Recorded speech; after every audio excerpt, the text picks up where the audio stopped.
Quantos anos que tem a igreja? Estamos fazendo 12. E as músicas estão desde o início aqui com vocês, não é? Pode colocar um pouquinho de monitor, por favor, desse microfone? É engraçado porque eu tenho cara de novo. Vocês repararam ou não? Eu tenho cara de menino. Já acostumei com isso. Mas recentemente as pessoas dizem muito para nós assim: a Vineyard faz parte da minha história. Ou gente mais jovem, tipo de 20 anos, 20 e poucos anos, dizendo: eu escuto Vineyard, pastor, escuto as suas músicas desde que eu nasci. O cara de barba, eu olho para ele e falo assim: ah, meu, você não precisa me lembrar disso, né?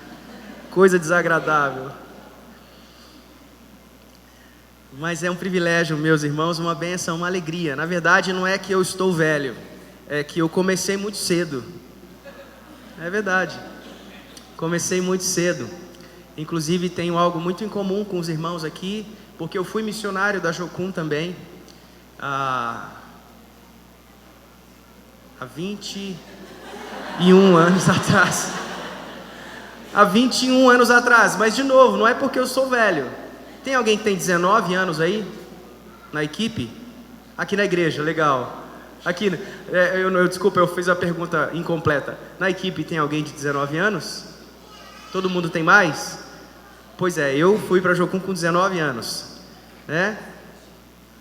Por isso eu comecei muito cedo, certo? Então, 22 anos, desculpa. 22 anos já fazem isso. E desde então a minha vida tem sido dedicada ao ministério, à vocação, ao chamado do Senhor para mim. Eu tenho uma gratidão muito grande à Jocum e tudo que eu aprendi lá. Fiquei por lá 5 anos, participei de vários projetos missionários, aprendi especialmente as disciplinas espirituais. Foi o que eu mais, até hoje, mais de 20 anos depois, né, trago comigo da herança do que eu aprendi com a Jocum. Foi as disciplinas espirituais, a oração, a meditação, a intercessão, todos esses hábitos que até hoje são o fundamento do meu ministério e me acompanham. Meus irmãos, eu estava com uma pregação pronta para hoje. Cafezinho, dá licença. Coisa de pastor, privilégio de pastor. Pastor tem muita coisa dura na vida, viu, gente? Tem uns cabelos brancos aqui, ó. E o cabelo branco do pastor Marco também não deixa a gente mentir, né? Vida de pastor é vida dura, mas de vez em quando tem um privilégiozinho, né? Cafezinho na hora do culto. Sou de Minas Gerais, mineiro não rejeita um café, de jeito nenhum. Bom, eu estava com uma pregação pronta para hoje, agora, para esse momento, mas durante o louvor o meu coração foi sendo aquecido e direcionado numa outra direção. E eu espero que funcione aquilo que eu gostaria de comunicar com vocês, porque eu não tenho nenhum esboço aqui agora, só a minha Bíblia. E quem sabe seja até uma razão para... Se esse povo voltar ao culto das 5, não cabe, né, pastor? São outras pessoas. Bom, se você quiser, não cabe. Eu ia falar assim: às 5 vai ter outra pregação, então você pode voltar. Então se você quiser voltar, vai ter outra pregação, ok? Essa agora vai ser só para vocês mesmo. Porque enquanto nós adorávamos, o meu coração foi aquecido e dirigido numa direção diferente. Especialmente quando nós cantávamos. Bom, as músicas da Vineyard, elas têm encontrado uma solidez tão grande no repertório das igrejas por algumas razões. Primeiro, porque elas são muito simples. Elas são intencionalmente simples. Nós temos construído música congregacional que é bonita e simples. Esse é um desafio muito grande há muitos anos. E além disso, mesmo dentro dessa simplicidade, ela carrega uma solidez e uma coerência teológica muito grande, doutrinária e bíblica. As canções estão o tempo todo, vocês devem ter reparado isso, né? Dificilmente você vai encontrar uma canção que é muito superficial no repertório da Vineyard. Apesar de nós considerarmos a adoração como canções de amor a Jesus, e não tem nada de errado nisso, ter uma canção simples, na letra também, mas nós temos tentado aproveitar, mesmo porque, infelizmente, a igreja hoje conhece muito pouco a palavra de Deus, não é verdade? Nós temos que reconhecer isso. Nós estamos muito mal no que diz respeito ao conhecimento da palavra do Senhor. Portanto, o louvor e a adoração é uma excelente ferramenta e oportunidade de não ensinar Bíblia. Nós não podemos usar a adoração para um meio que nos beneficia, certo? A adoração não nos pertence. A adoração pertence exclusivamente ao Senhor. A adoração não é para nós. Porém, de uma forma sutil, nós podemos aproveitar esse momento para comunicar verdades absolutas do Evangelho. E foi isso que nós fizemos hoje aqui, cantamos o tempo todo sobre essas verdades. E dentre elas, duas canções para mim que tem um lugar, um espaço muito especial no meu coração. Nós cantamos hoje aqui Tão Profundo e cantamos Quebrantado. Essas duas canções para mim, elas têm um significado, uma profundidade bíblica, doutrinária, teológica muito grande, em expressões que são muito simples. Por exemplo, nós cantamos hoje em Tão Profundo, nós dizemos o seguinte: o Pai que o seu Filho nos deu, e o Filho que por todos morreu. Existe muito, eu poderia ficar muito tempo pregando para vocês apenas com essas duas frases, que na verdade são bíblicas. O Pai que nos deu seu Filho e o Filho que morreu por todos nós. O versículo que eu gostaria de embasar essa mensagem e comunicar essa mensagem, meus irmãos, que é uma mensagem muito simples. É uma mensagem que nós poderíamos chamar de um retorno à simplicidade do Evangelho de Jesus Cristo. O Evangelho que é poderoso para salvar e para transformar vidas está resumido nesse versículo. E você já deve saber qual é. Martinho Lutero chamou esse versículo de o Novo Testamento em miniatura. Eu estou falando de João, capítulo 3, versículo 16. Eu sei que você nem precisa abrir a Bíblia para poder recitar esse versículo junto comigo. Vamos lá? Porque Deus amou o mundo de tal maneira que deu o seu Filho único, para que todo aquele que nele crê não pereça, mas tenha a vida eterna.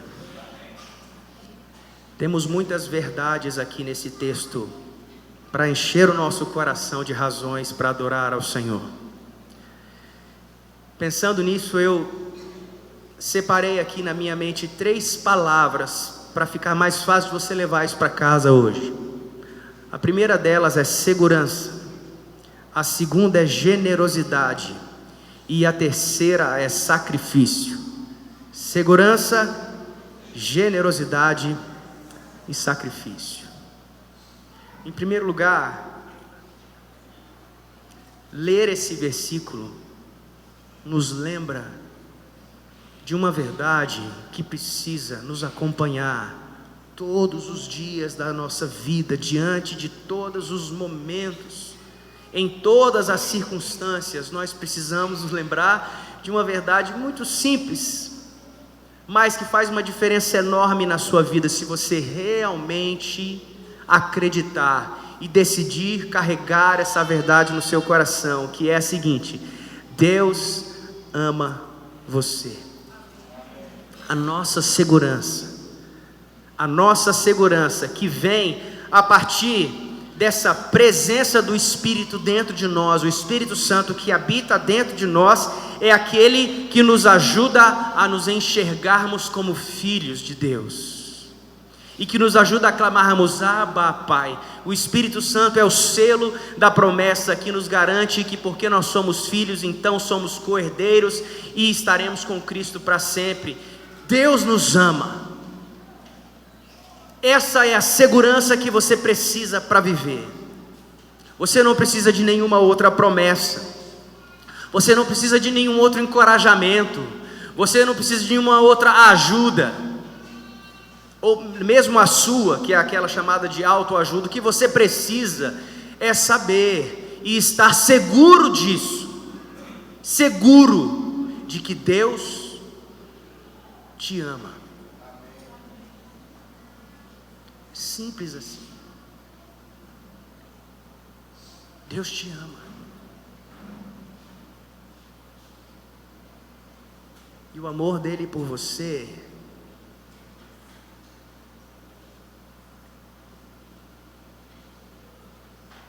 é a coisa mais poderosa que o homem já conheceu. O amor que ele sente por você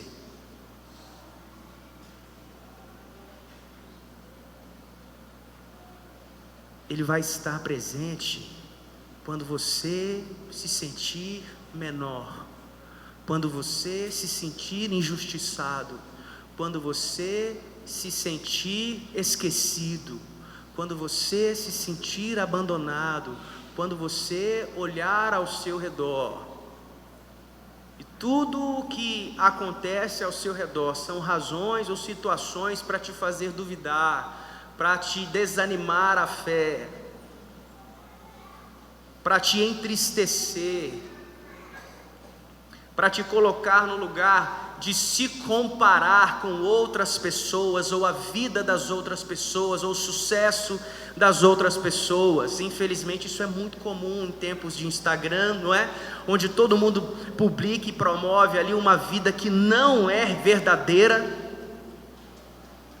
Não é verdadeira. Digo isso como um pastor que conhece as ovelhas e acompanha o Instagram dessas ovelhas.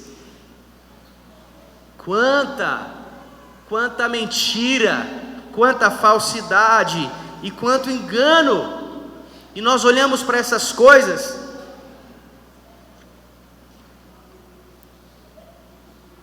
e concluímos: tem alguma coisa errada comigo, tem alguma coisa errada com a minha vida, porque a vida de todo mundo ao meu redor é tão boa, é tão colorida, é tão alegre, é tão cheia de realizações.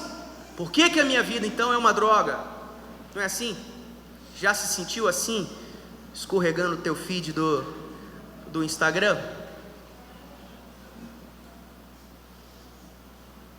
Por que eu tenho esse corpo? Por que eu não tenho essas coisas? Por que eu não conquistei essas coisas? Quando nós estamos inseguros de quem nós somos, ou do que possuímos, lembre-se disso. É só disso que você precisa se lembrar. Deus te ama. Deus te ama. O Criador de todo o universo, o Senhor absoluto, aquele que chama as estrelas pelo nome, aquele que disse haja, e pelo poder da sua boca todas as coisas foram feitas, aquele que soprou o Espírito Santo em um monte de barro e ele viveu. Esse Deus que é capaz de tudo, esse Deus, como nós cantamos hoje, é poderoso. Ele te ama. Deus amou o mundo de tal maneira, Deus amou o mundo de tal maneira, Deus ama e nos ama muito. Isso nos leva à segunda palavra, que também me salta aos olhos quando eu leio esse versículo. Em primeiro lugar, é segurança. Esteja seguro disso, meu irmão, essa manhã.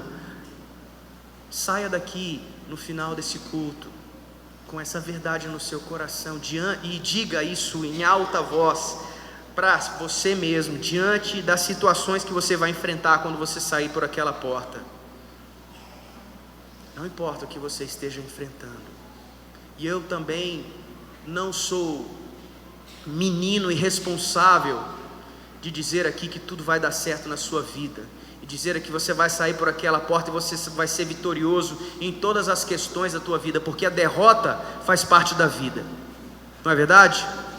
A derrota faz parte da vida, a derrota ensina, a derrota forja, a derrota é bênção, a dor é bênção. A dor é bênção, meus irmãos. Misericórdia a respeito de um cristianismo que tem virado as costas para a dor. Os crentes que estão virando as costas para a dor e desaprendido e perdido talvez uma das melhores partes da vida. A dor, ela não é agradável, mas a dor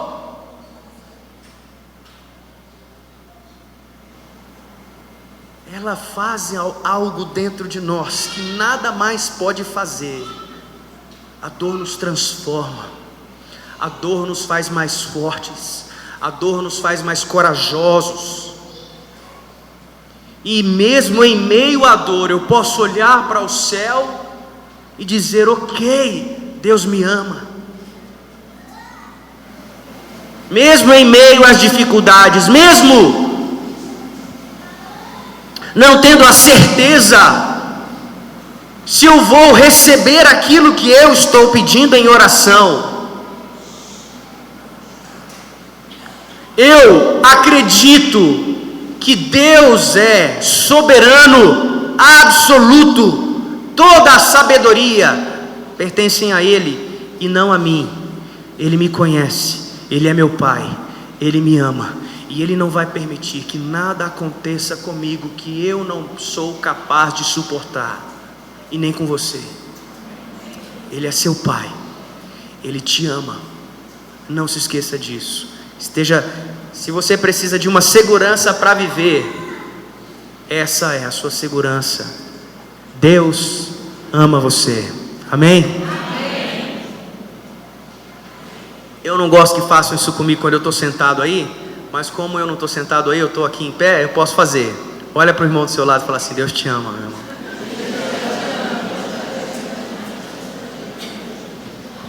Dá vergonha, né? Quando você está sentado do lado de alguém que você não conhece, então. Tem aqueles que são espertinhos, tá sentado do lado da menina que gosta e tal. Aí fica até feliz quando o pastor fala: segura na mão e tal. Ó, o pastor sabe dessas mães aí, viu? Segunda palavra: generosidade. Deus amou o mundo de tal maneira que deu o seu Filho. Deus amou o mundo de tal maneira que Ele deu o seu Filho unigênito. Ele deu o melhor, Ele deu tudo. O amor que leva a generosidade, conduz a generosidade. Meus irmãos, não há como conhecer a Deus, não há como dizer que quer se parecer com Deus, não há como dizer que nós somos adoradores de verdade, porque o adorador, se ele está fazendo isso corretamente, ele está sendo transformado à semelhança daquele a quem ele adora, não é verdade? É por isso que nós adoramos.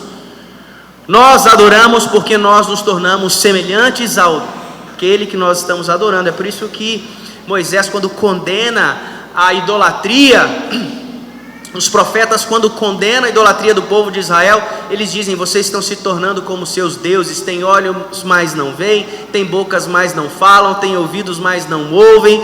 Por quê? Porque nós nos tornamos semelhantes àquele a quem nós estamos adorando. Se nós estamos adorando a Deus, nós estamos nos tornando parecidos com Ele, e Deus é generoso. Infelizmente a palavra generosidade está muito hoje no meio da igreja relacionada diretamente ao quê? Dinheiro, né? Ou pertences, ou bens. Mas, meus irmãos, isso aí é só uma parcela daquilo que Deus é e quer que você seja também, porque a generosidade vai muito além. Deus deu o seu próprio Filho, e Deus deu até o ponto em que a sua generosidade feriu o seu coração. Concorda comigo? Madre Teresa de Calcutá, uma grande cristã que nós temos que ter como referência, ela disse o seguinte: nós temos que dar até que isso doa em nós. Até que isso doa em nós. Generosidade é isso. Quando nós cantamos em tão profundo que nós estamos adorando a um Pai que deu o seu Filho.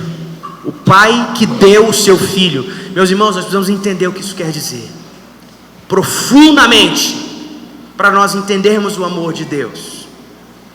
Confesso para vocês que eu entendia antes, porém esse entendimento se tornou ainda mais profundo e abrangente quando eu tive filhos. Na verdade, filhas. Eu tenho 2 filhas. São a razão da minha vida. Minha esposa, em primeiro lugar, é óbvio, e as minhas 2 meninas, a Luísa e a Ana, uma de 13 e uma de 8. Uma vez a gente estava na pracinha, minha filha de 13, ela gosta de patins, de andar de patins. Aí eu levei ela numa pista de skate, e ela estava subindo e descendo umas rampinhas mais leves e tal. Eu falei: filha, você é muito boa, por que você não tenta descer essa rampa maior? Ela falou: pai, mas eu tenho medo. O papai vai estar aqui, o papai segura você, vai lá, confia, faz a manobra certa. Eu andei de skate já há um tempo atrás. Só você inclinar teu corpo para frente e tal. Se você inclinar para trás, você vai cair de costa. Pensa, se equilibra e vai dar certo. Ela foi. E ela estava sem capacete. Aí, quando ela começou a descer a rampa, ela ficou com medo, né? Você que, se alguém aqui, não sei se anda de patins, skate, alguma coisa, quando você fica com medo, a primeira coisa a fazer, jogar o corpo para trás. E aí, queda, né? Certa. Ela jogou o corpo para trás e puf, caiu e bateu a cabeça aqui, ó. Foi um barulho tão grande, pum. E eu fiquei apavorado. Eu corri, peguei a minha filha ali, ela devia ter uns 9, 10 anos. E imediatamente eu botei a mão onde o choque aconteceu. Eu botei a mão, já assim, não, Deus, não, Deus, não, Deus. E quando eu tirei a mão, minha mão estava cheia de sangue. Ela cortou aqui a cabeça e a minha mão cheia de sangue. Sangue da minha filha na minha mão. Eu olhei, meus irmãos, eu nunca fiquei tão desesperado na minha vida. Foi um cortezinho. Na hora eu não sabia o tamanho do corte, mas ao ver o sangue da minha filha na minha mão, eu fiquei gelado, minha perna bambeou. Eu não tinha lugar, eu sentei, abracei ela, comecei a chorar e pedir perdão por ter encorajado ela a descer daquele jeito e sem capacete. Completa irresponsabilidade, não faça isso com sua filha. E eu comecei a chorar muito, vendo o sangue da minha filha ali. Eu queria, o que eu pudesse fazer para voltar no tempo e não permitir que aquilo acontecesse, eu faria. O que eu pudesse dar para voltar no tempo e não permitir que aquilo acontecesse, eu faria, né? Que os mais velhos aí, lembra daquele filme do Super-Homem, o antigão lá, que ele voa ao redor da Terra e faz a Terra rodar ao contrário para voltar no tempo? Você acredita que eu lembrei disso na hora? Mas não tinha como voltar o tempo, né? Meus irmãos, naquela hora eu levei a minha filha no médico e deu pontos. Eu estava acabado, eu estava arrasado. E aí eu comecei a lembrar dessa música e dessa frase. Porque é muito fácil e nós estamos o tempo todo falando sobre o sacrifício de Jesus. E às vezes até meio, a gente pensa assim: poxa vida, Deus estava lá, tranquilo no trono, sentado, enquanto o filho dele era chicoteado, cuspido, humilhado, pregado numa cruz. Mas que Deus é esse?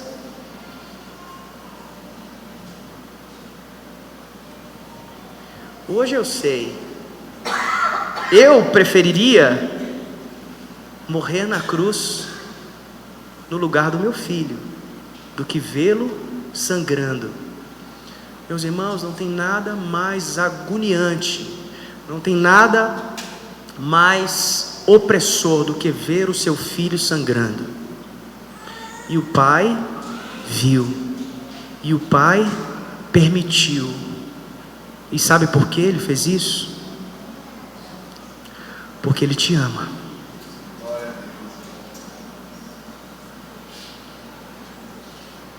Isso se chama generosidade. Dar até que doa em você. Eu tenho uma relação muito preciosa com essa verdade sobre o amor do Pai, porque aconteceu uma situação na minha vida que eu queria compartilhar, que talvez encoraje você no momento difícil que você está passando. Eu e a minha esposa, entre as nossas duas filhas, nós perdemos 2 vezes bebês, e numa dessas vezes eram gêmeos. Eu brinco com ela que lá no céu a gente vai ter 5, vai ser uma festa. Nós perdemos então 3, não é? E nessa situação onde eram gêmeos, quando eu fiquei sabendo, olha, Fabiano, vocês estão grávidos de gêmeos, o médico falou. Assustei, meu coração quase parou. Alguém aqui é pai de gêmeos? Lá atrás. Que bênção. Lá no céu você é pai de gêmeos. Aí primeiro é um susto, depois você vai ganhando carinho por aquela ideia, sabe? Na época eu tinha uma filha só, e eu olhava pelo retrovisor assim, no banco de trás do carro, eu ficava imaginando aquilo cheio, né? Cheio de criança. Falei, cara, vai ser legal esse negócio. Aí você começa a ganhar, né, carinho pela ideia e tal. Só que a gravidez se complicou, não é? Aí, primeiro, não dá para contar muitos detalhes por causa do tempo, mas primeiro nós perdemos o primeiro bebê. E quando perdemos o primeiro, o segundo já estava muito debilitado, e o médico falou assim, olha para mim, Fabiano, no dia que nós tivemos a notícia que o primeiro nós já havíamos perdido, o médico disse, Fabiano, esse segundo é só um milagre, você crê em milagre? Eu falei, claro. Ele falou, então vai orar. Eu fui orar. Aí eu fui para minha casa, né? E aí, isso assim, a gente já vinha doloroso, irmãos, a gente já vinha de vários ultrassons. A tecnologia hoje é uma bênção, mas às vezes machuca a gente, porque o negócio é o tamanho do nada, assim, você já escuta o coração, meu.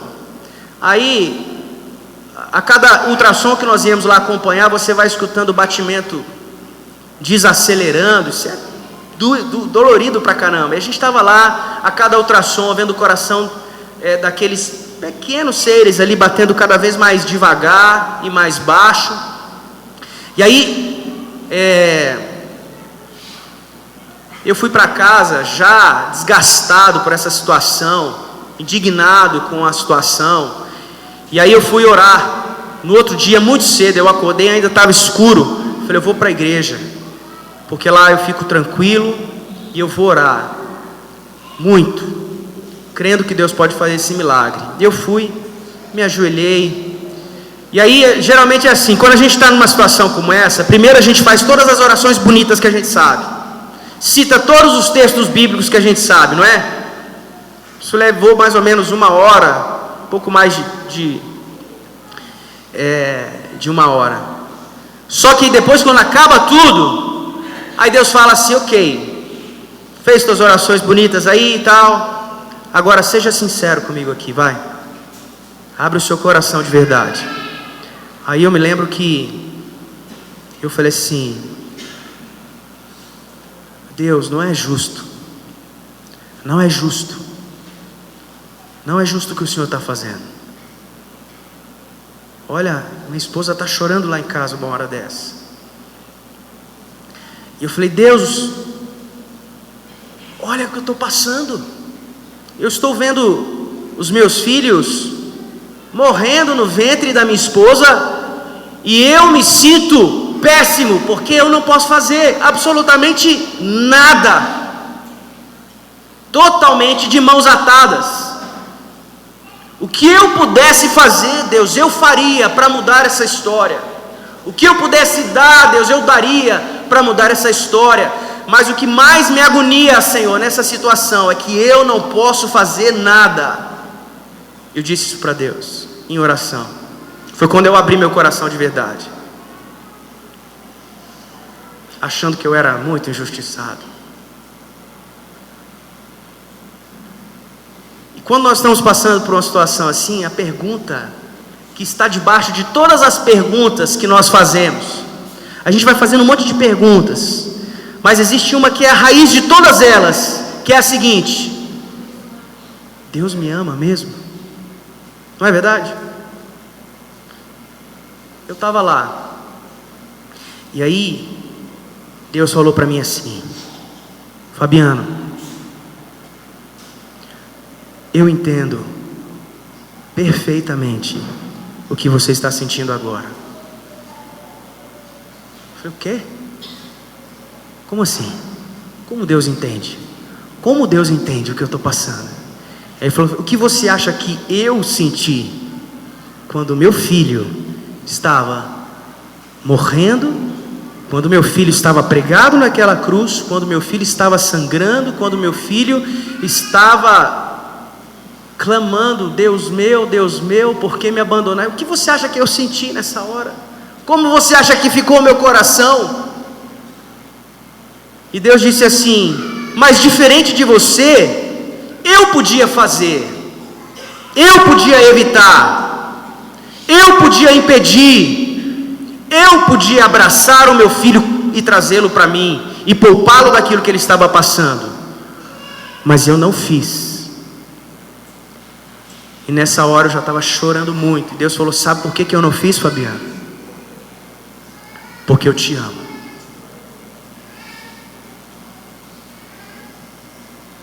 Percebe?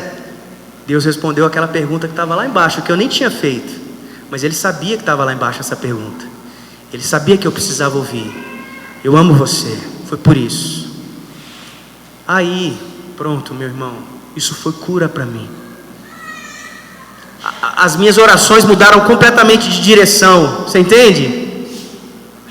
Eu não estava mais preocupado em pedir cura, em pedir milagre, em pedir nada disso. Eu só estava adorando a Deus porque Ele me amava tanto. A minha situação não era mais o ponto central do meu coração. E eu olhei para Jesus e só sabia, para Deus, o Pai, só sabia agradecer. Agradecer, agradecer.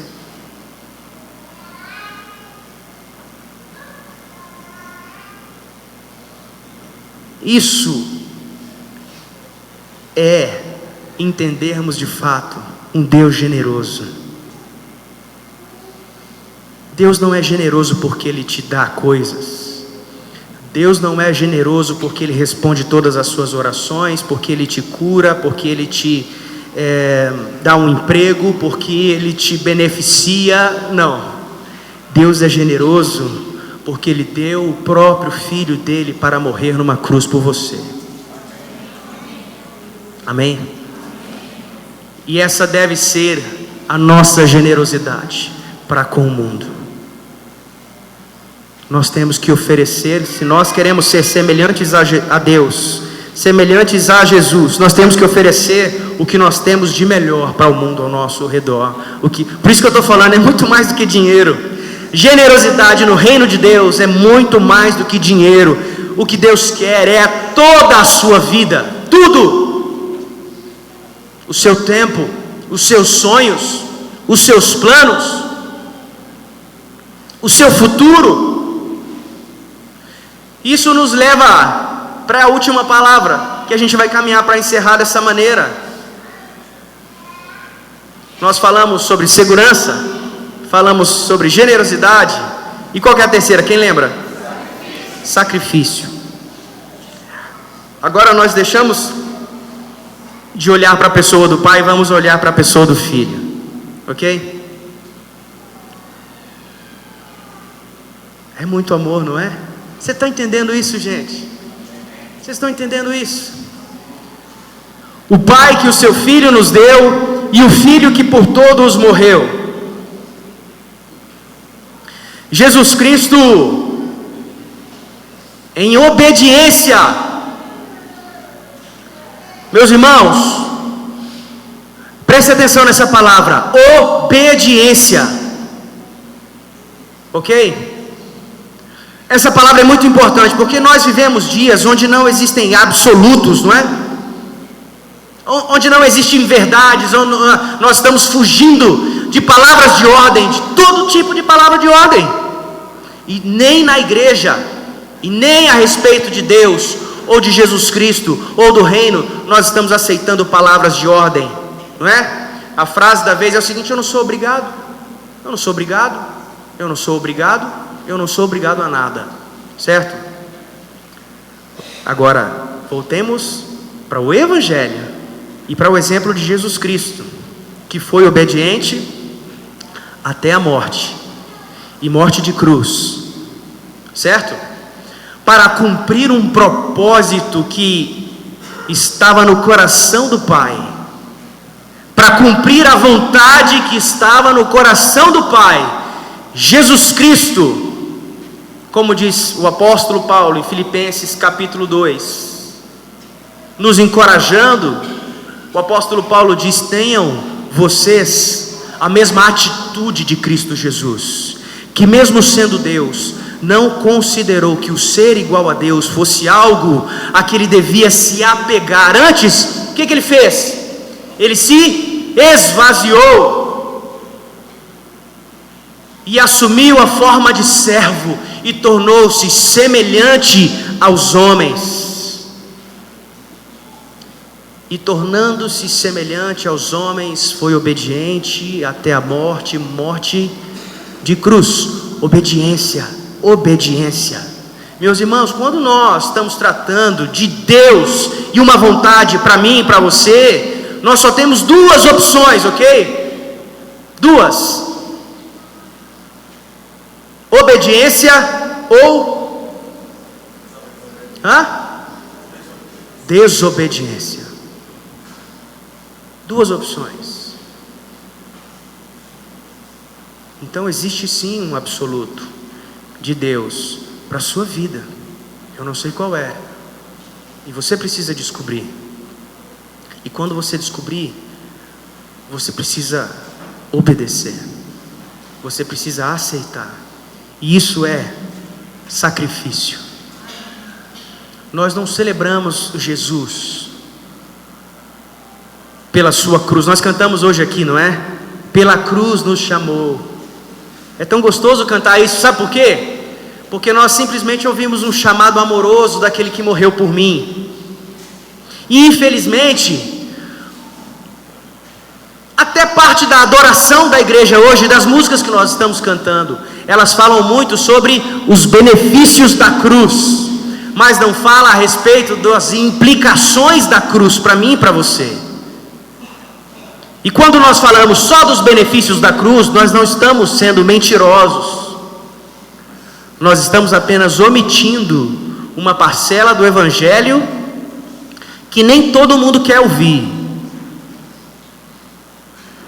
mas que é fundamental. Quando nós ouvimos um chamado da cruz, o chamado que vem da cruz para nós e chama o nosso nome, ele está nos chamando para os privilégios da cruz, mas também está nos chamando para as implicações da cruz.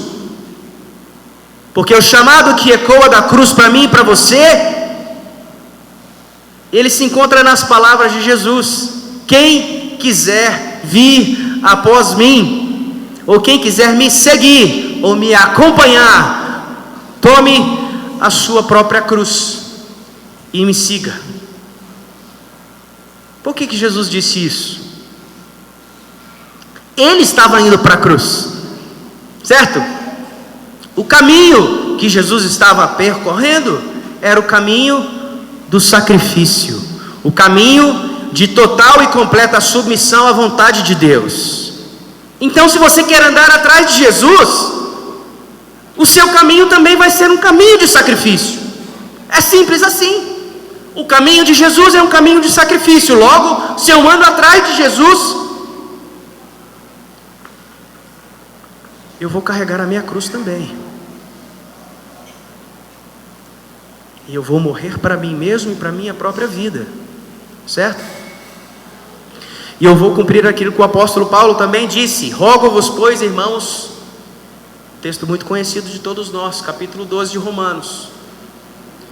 Rogo-vos, pois, irmãos, que apresentem os seus corpos como um sacrifício vivo, santo e agradável a Deus, pois esse é o vosso culto racional. E não vos conformeis com esse mundo, mas transformai-vos pela renovação da vossa mente, para que sejam capazes de experimentar a boa, perfeita e agradável vontade de Deus. Antes da boa, perfeita e agradável vontade de Deus, tem um monte de coisa aqui, você percebeu? Que passa especialmente por uma questão, uma palavra: sacrifício. E quando o Paulo está convidando, hoje esse versículo perde muito de significado para nós, porque o sacrifício já não faz parte da nossa cultura. Fazia parte muito viva na cultura do judeu daquele tempo. Que era o sacrifício? Era um animal que, para a adoração e perdão dos pecados, ele era sacrificado. E ele geralmente, quando você levava o animal para o altar para ser queimado, ele já estava morto, certo? Ninguém em sã consciência tenta colocar fogo em um animal vivo, não faz o menor sentido. Imagina que confusão que ia ser no altar a tentativa de se oferecer adoração com um animal vivo. Agora, olha o que o apóstolo Paulo está dizendo, e que isso significava para aquelas pessoas e para nós também: vocês não são sacrifício morto, porque o sacrifício morto, ele não vai para o altar para ser queimado por própria vontade, certo? Ele está morto, ele não decide, ele não tem mais vontade, ele é simplesmente colocado no altar e queimado. Agora, quando Paulo nos convida a sermos um sacrifício vivo, ele está dizendo o seguinte: olha, ninguém vai pegar você, amarrar você, tirar a sua possibilidade de decidir e escolher e forçar você a ficar no altar. Não, você precisa, vamos colocar aqui o lugar onde eu estou como uma figura do altar de Deus, ok? Você precisa, como um sacrifício vivo, santo e agradável, escolher sacrificar a sua vida, colocar-se no lugar do sacrifício e deixar que o fogo queime. O fogo começa a queimar, não é? O fogo começa a queimar e não é agradável, porque você está vivo. E o fogo arde, o fogo queima, e o fogo incomoda, e o fogo dói. Mas o cheiro desse fogo que queima você é agradável para o Senhor. É a sua adoração como um sacrifício vivo. Compreende? Se nós escolhemos a Jesus Cristo como nosso Senhor, eu termino aqui. Se nós escolhemos a Jesus Cristo como nosso Mestre, se nós escolhemos Jesus Cristo como o caminho que nós vamos perseguir, meus irmãos, não há como fugir da cruz, não há como fugir do sacrifício. Aquele que quer seguir e acompanhar os passos de Jesus Cristo, há também de se sacrificar por outros, há também de ser generoso e dar a ponto de doer em seu próprio coração. Esse é o nosso caminho. Estamos seguros porque Deus nos ama, mas temos a responsabilidade de transmitir esse amor ao mundo ao nosso redor, amando no amor de Deus e amando no amor de Jesus Cristo. Amém? Podemos orar para encerrar esse momento? Feche os seus olhos, por favor.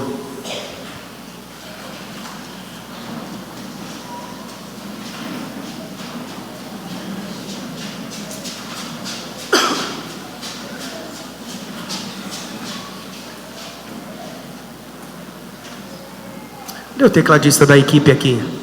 Vem aqui, por favor.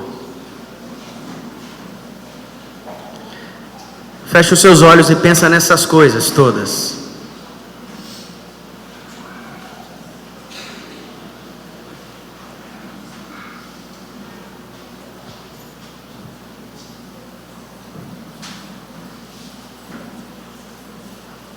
Pense nessas coisas todas e como isso se aplica na sua própria vida. O que é que Deus está falando com você?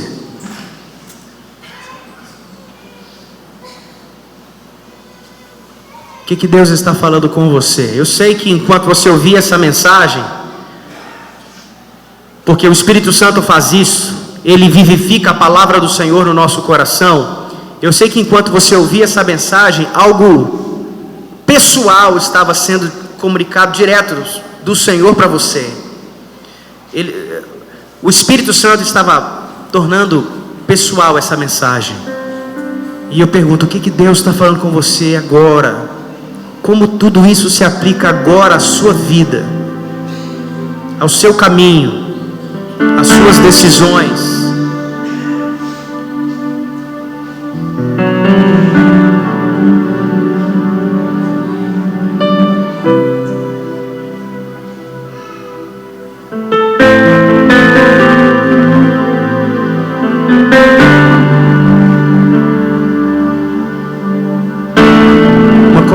De adoradores, meus irmãos, não é uma comunidade que apenas sabe cantar muito bem ou ama os períodos de louvor. Uma comunidade de adoradores é uma comunidade que, muito seguros de quem são e do amor do Pai, também são generosos e sacrificam a sua vida, porque quanto mais eles adoram, mais parecidos com o Pai eles se tornam.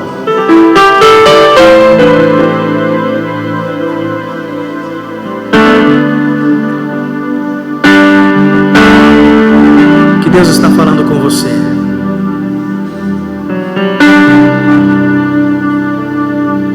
Para algumas pessoas aqui, eu imagino que Deus esteja falando, o sentimento que eu tenho no meu coração é de que Deus esteja falando assim: eu te amo, meu filho.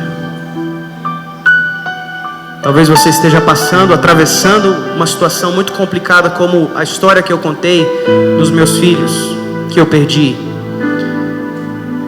Da mesma forma que Deus naquela situação me disse: eu amo você.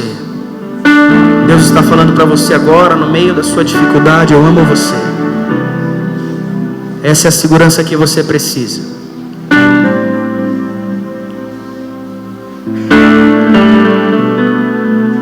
Essa é a segurança que você precisa. Eu amo você. Nada vai separar você do meu amor.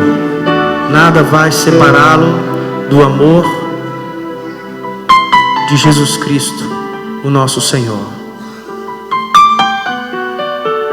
E eu sinto também que Jesus Cristo está chamando pessoas para segui-lo. Talvez você venha à igreja, gosta desse ambiente, gosta de estar aqui, mas ainda não tomou uma decisão importante na sua vida, que é: eu vou seguir os passos de Jesus. Eu estou pronto para ser obediente. Eu estou pronto para sacrificar a minha vida, a minha vontade.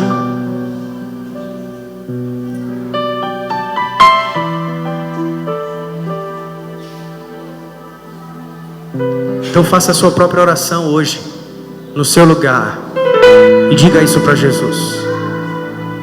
Entregue a sua vida para Jesus. Entregue o seu futuro para Jesus. Entregue o seu destino nas mãos de Jesus. E diga: eu estou pronto para seguir os passos de Jesus. Eu estou pronto para ser obediente, custe o que custar. Eu estou pronto a me tornar um sacrifício vivo.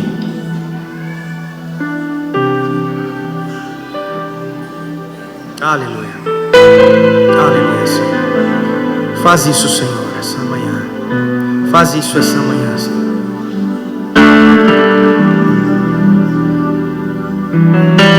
Santo, és incomparável. Abre os meus olhos, Senhor.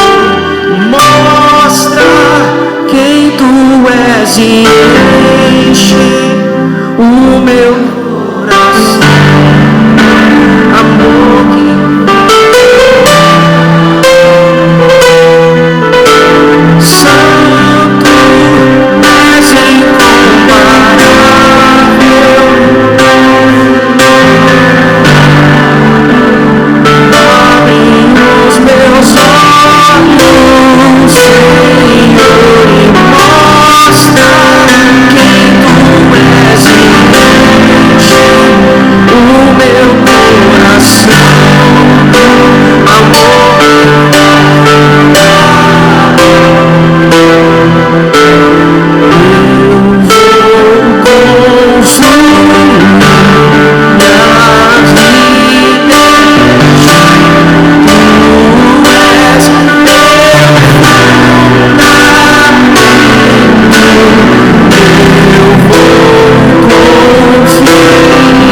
porventura sentiu o Espírito Santo tocar seu coração e você quer confessar publicamente aqui que Jesus é Senhor e Salvador da sua vida a partir de hoje, eu convido você a levantar uma das suas mãos, aí onde você está. Se você ouviu a palavra que Deus amou você de tal forma que deu seu Filho. Se há alguém aqui que ouviu a palavra, entende esse amor e quer corresponder a esse amor, então eu quero te convidar, você onde está, a levantar a sua mão, fazendo um sinal para a gente orar contigo. Você não pode sair daqui nessa manhã sem tomar essa decisão. Essa decisão é a decisão, a principal, a maior de todas. A maior decisão das nossas vidas é aquela que eu respondo à graça de Deus. A graça de Deus nos convida e nós respondemos sim ou não. Há alguém nessa manhã que quer juntamente conosco orar, confessando Jesus como Senhor? Enquanto cantamos esse refrão mais uma vez, se há alguém aqui, você que convidou alguém, você que está próximo de alguém, você poderia gentilmente, educadamente, perguntar a essa pessoa se ela quer fazer essa oração de confissão, e você pode trazê-la aqui à frente caso ela diga sim. Então, enquanto cantamos esse refrão, você pode sair do seu lugar e nós vamos estar orando com as pessoas nesse momento de entrega. És incomparável, abre os teus olhos, Senhor, mostra. Amém, vamos aplaudir.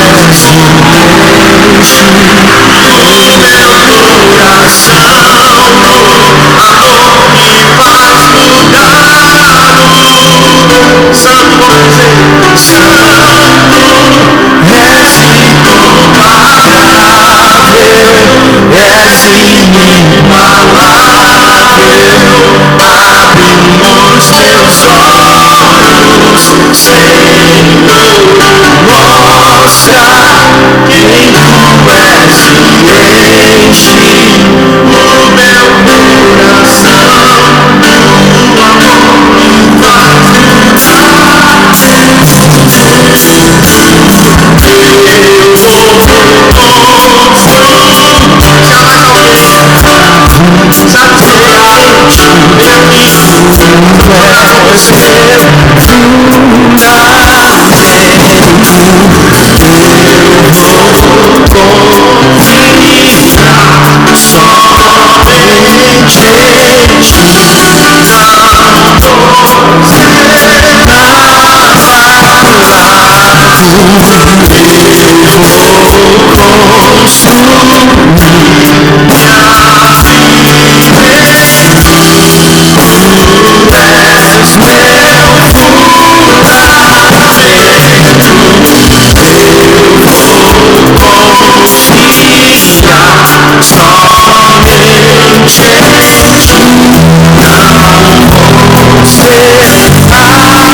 e a minha boca para te confessar publicamente o meu Senhor e meu Salvador.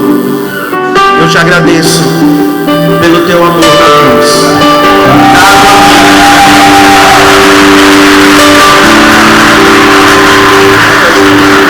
Eu te agradeço, Jesus, pelo teu amor dado na cruz por mim, através de Jesus. E eu recebo esse perdão em nome de Jesus. Amém. Senhor, toma a vida desses jovens. Obrigado, Deus, pela decisão nessa manhã de dizer sim à tua graça, sim à obra de Jesus lá na cruz, a entrega do seu Filho lá na cruz. E eu oro agora para que o Senhor faça em seus corações o milagre do novo nascimento. Que o coração de pedra seja trocado por um coração de carne, sensível a Deus, obediente a Deus, em nome de Jesus. Jesus. Amém. Dá um abraço aqui, quem pode. Parabéns. Parabéns pela sua entrega. Agora olha para lá. Essa é a sua nova família. Vocês podem acompanhar aqui a nossa irmã Cléia.